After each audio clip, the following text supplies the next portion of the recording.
Hi, hello my friend, it's Ima. I'm back with another language video.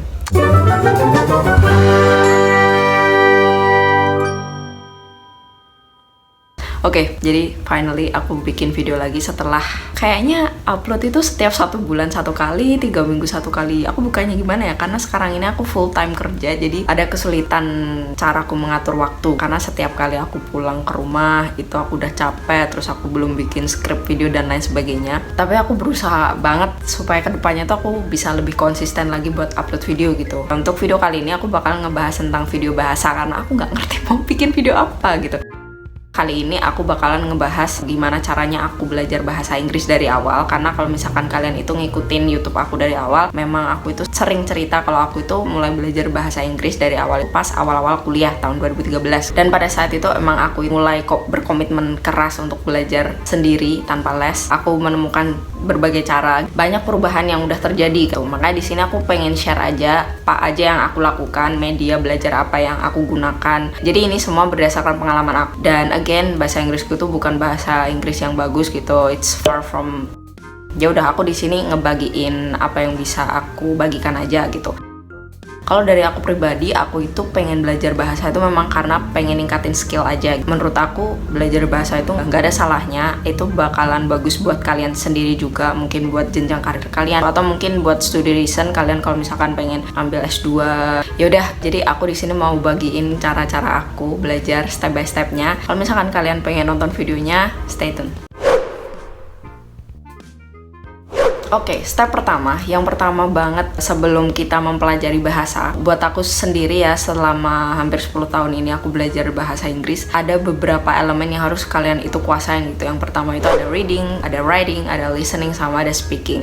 Menurut aku, ketika kalian itu mempelajari bahasa asing, mau itu bahasa Inggris, mau itu bahasa Korea, dan lain sebagainya, akan lebih enak kalau misalkan kalian itu mempelajari berdasarkan elemen-elemen itu tadi. Tapi sebelum kita itu mempelajari ke bagian sana, akan lebih baik kalau kalian itu mempelajari grammar terlebih dahulu. Grammar itu menurut aku ya penting-penting gak penting ya. Kalau misalkan kalian itu pengen belajar bahasa emang karena ada keinginan untuk mengambil tes, jadi ya mau gak mau kalian itu harus mempelajari susunan bahasa, basic on structure-nya. Mau gak mau emang harus belajar grammar. Tapi kalau misalkan kalian itu pengen belajar bahasa itu cuma just for fun, kalian gak ada keinginan buat ambil tes, terus kalian gak perlu harus menyusun kalimat serapi mungkin, menurut aku belajar grammar itu bisa dipelajari sambil jalan. Kalau dari aku pribadi ya, aku itu tipe orang yang kalau misalkan mempelajari sesuatu tuh harus dari nol. Jadi hal pertama yang aku lakukan itu adalah belajar grammar. Nah, kalau untuk mempelajari grammar itu sebenarnya banyak banget ya media yang bisa kalian gunakan,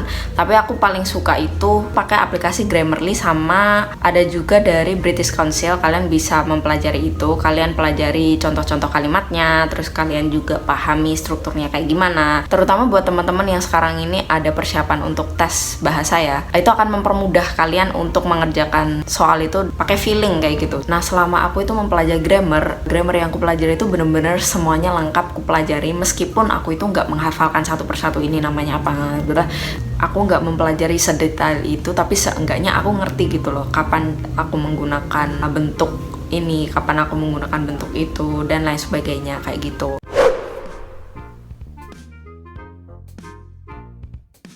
Kemudian lanjut yang kedua. Untuk yang kedua ini di sini aku bakalan mempelajari bagian reading. Reading itu adalah salah satu kategori elemen yang paling mudah dipelajari, paling mudah aksesnya gitu. Pertama karena murah, kedua banyak media yang bisa kalian temukan. Kalian bisa baca novel, mulai novel yang paling mudah ya, novel anak-anak atau novel remaja, sampai di tingkat yang paling susah gitu. Mungkin buku-buku tentang finansial, tentang climate change, tentang sains dan lain sebagainya. Yang pertama ada reading. Ada berbagai cara yang bisa kita lakukan untuk mempertajam skill bahasa kita dengan membaca. Membaca selain merupakan kegiatan yang praktis, juga merupakan kegiatan yang memiliki kemudahan akses. Kalian bisa baca textbook fisik, kalian juga bisa baca buku digital, newspaper, dan lain sebagainya. Jenis buku pun bisa kalian sesuaikan dengan ketertarikan kalian. Kalian bisa pilih mulai dari novel, baik itu novel anak, dewasa, hingga ke bacaan aktual sains, social, entrepreneur, dan buku-buku lainnya. Kalian juga bisa pilih berbagai berbagai macam platform baca seperti koran internasional, contohnya Voice of America, The Jakarta Post, BBC News, The Guardian, atau sumber berita lainnya. Setiap kali membaca, aku selalu membiasakan untuk membuka kamus, karena semakin banyak kita membaca, semakin banyak juga kosakata yang kita simpan dalam memori otak kita. Kalian juga bisa bikin catatan sendiri pakai sticky note, langsung dicoret di bukunya atau pakai buku catatan kecil. Fungsinya di sini sebagai pengingat kata-kata yang kita merasa enggak familiar atau enggak paham artinya. Setelah itu, biasakan untuk memahami grammar yang digunakan dalam konteks tulisan tersebut. Sembari kalian itu baca novel cerita, kalian coba untuk mengetahui sentence apa yang sekiranya digunakan. Aku biasanya akan buka aplikasi khusus grammar dari Grammarly atau buka random lewat Google atau lewat British Council. Tapi buat aku pribadi, mempelajari grammar ini akan ngebantu aku untuk memahami jenis kalimatnya, kapan penggunaan waktunya, atau siapa yang jadi objek ataupun yang menjadi subjek. Kemudian kalau dari aku pribadi, buku pertama yang aku baca itu adalah Harry Potter ya. Aku itu menghabiskan waktuku dulu awal-awal itu baca Harry Potter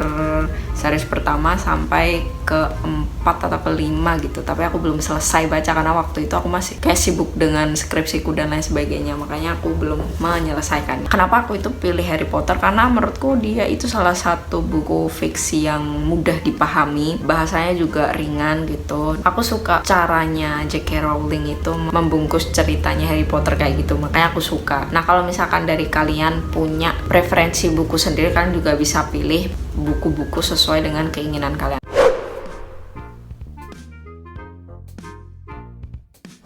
Kemudian yang ketiga di sini ada writing. Kalau menurut aku pribadi, writing itu juga salah satu media belajar yang cukup mudah kita praktekkan karena menulis itu tidak memerlukan partner. Menulis itu juga bisa kalian lakukan sendiri di rumah. Kalian bisa publikasikan untuk kalian sendiri tanpa harus dipublikasikan secara publik. Ngerti kan maksudku? Maksudnya kalian share secara publik gitu, hanya untuk konsumsi pribadi aja. Dan menulis itu juga sesuatu yang membuat kita itu bisa melatih imajinasi kita.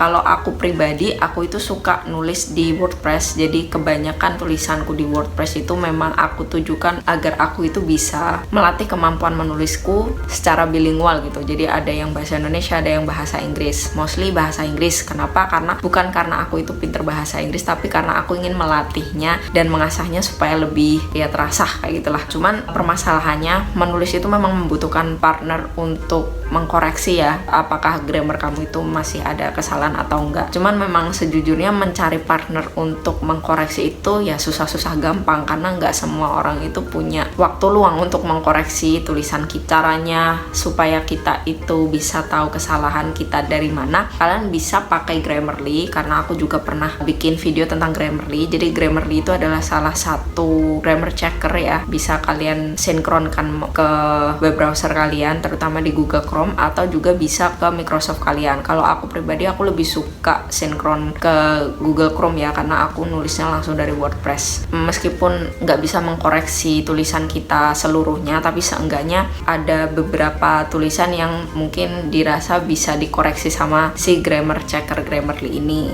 Untuk menulis sendiri, menulis adalah kemampuan yang menurut aku cukup sulit. Butuh referensi untuk membuat ide tulisan, butuh kecakapan grammar untuk membuat sentence yang baik, dan setidaknya memiliki kamus untuk menyusun suatu kalimat. Buat aku, menulis lebih membutuhkan kemampuan kepercayaan diri. Kita nggak perlu takut untuk memulai menulis, karena kalian bisa coba menulis melalui blog milik kalian sendiri. Kalian bisa setting ke private atau kalian sendiri yang bisa akses. Kalian juga bisa menulis lewat notebook biasa dan bikin tulisan pendek di sosial media kalian. Untuk menulis pun juga bisa mencari referensi, karena menulis itu memang tidak mudah dan membutuhkan sumber yang mungkin bisa kalian jadikan acuan atau kalian jadikan referensi. Selanjutnya, kalian bisa memperdalam grammar, karena menulis adalah menyusun kalimat sebagaimana kalimat yang baik disusun melalui susunan yang baik pula.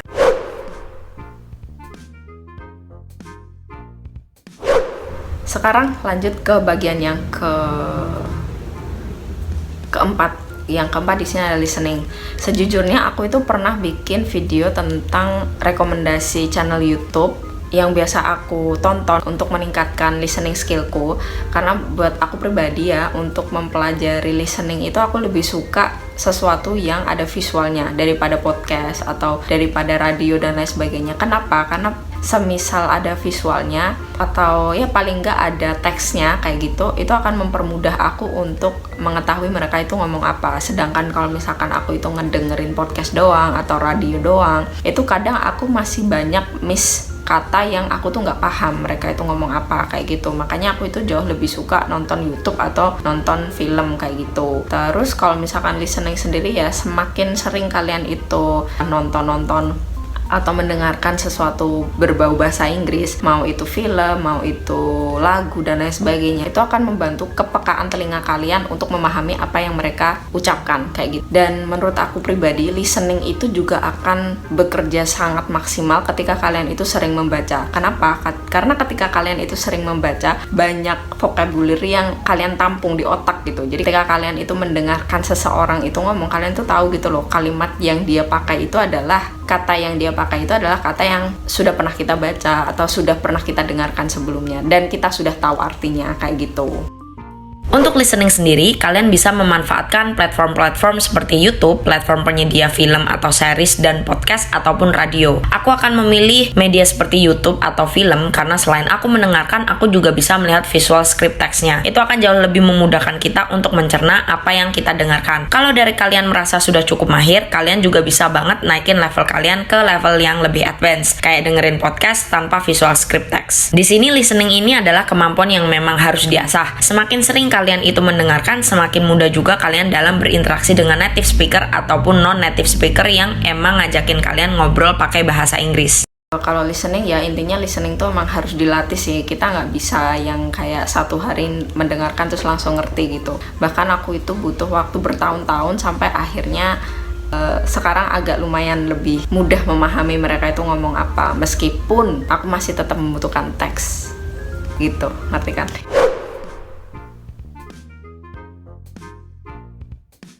Yang terakhir di sini ada speaking. Kalau untuk speaking sendiri, ini adalah salah satu kategori elemen yang paling susah ya menurut aku, karena speaking itu kita membutuhkan partner buat ngobrol, kita membutuhkan orang untuk diajak berdialog kayak gitu. Jadi kalau misalkan kalian sendiri, sebenarnya bisa-bisa aja sih kalian itu ngobrol sendiri, tapi kurang seru aja gitu. Karena ketika kita itu ngobrol sama orang, pasti kan ada feedback yang diberikan mereka ke kita kayak gitu. Makanya kalau aku pribadi, aku lebih suka berdialog sama orang. Bagian speaking ini adalah part tersulit dan yang paling tersulit di antara semua part. Butuh kemampuan cepat tanggap, kemampuan bilingual, dan juga keseriusan dalam mengasah bagian speaking. Speaking ini nggak bisa dilatih dalam waktu semalam. Maka dari itu, mempelajari learning part lainnya, mulai dari reading, writing, dan juga listening, bakalan ngebantu banget untuk ningkatin skill speaking kita. Karena secara nggak langsung, kita jadi membiasakan diri dengan menggunakan bahasa Inggris, dan akan lebih mudah buat kita untuk mengungkapkannya melalui lisan. Ada berbagai cara untuk kita melatih kemampuan berbicara. Kalian bisa cobain untuk memulai cari partner melalui Ome TV atau berbagai platform language exchange yang dulu juga pernah aku bahas juga. Kalian juga bisa cari partner di sekitar kalian atau ikut English Club. Sisanya kalau untuk speaking itu yang penting kalian itu percaya diri aja apa yang kalian udah pelajarin gitu. Karena menurut aku speaking ini nggak akan bekerja secara maksimal kalau misalkan kalian itu tidak mengasah kemampuan membaca kalian atau mengasah kemampuan menulis kalian, bahkan listening kalian kayak gitu. Speaking itu adalah part tersulit di antara semua kategori. Kalian itu harus berpikir secara bilingual, secara spontan, terus kalian ucapkan, kalian susun melalui ucapan lisan gitu. Berbeda dengan writing. Kalau writing itu memang kita berpikir secara bilingual, tapi seenggaknya kita itu memiliki waktu untuk berpikir dalam menyusun kalimat. Sedangkan speaking itu kayak spontanitas. Jadi semisal kalian itu udah sering-sering mengasah kemampuan kalian dalam membaca ataupun menulis, terutama menulis ya, itu akan membantu memudahkan kalian dalam mempelajari bagian speakingnya kayak gitu. Oke, jadi mungkin itu dulu aja kali ya videonya. Videonya singkat banget ya. Semoga videonya bermanfaat. Doakan aku semoga aku jauh lebih konsisten bikin videonya. Terus kalau buat teman-teman yang pengen aku bikin video apa, kalian bisa komentar di bawah karena aku bingung banget mau bikin video apa buat minggu depan. Ya udah, segitu dulu video dari aku. Thanks for watching this video. I hope you guys enjoy and I'll see you in the next video. Bye bye.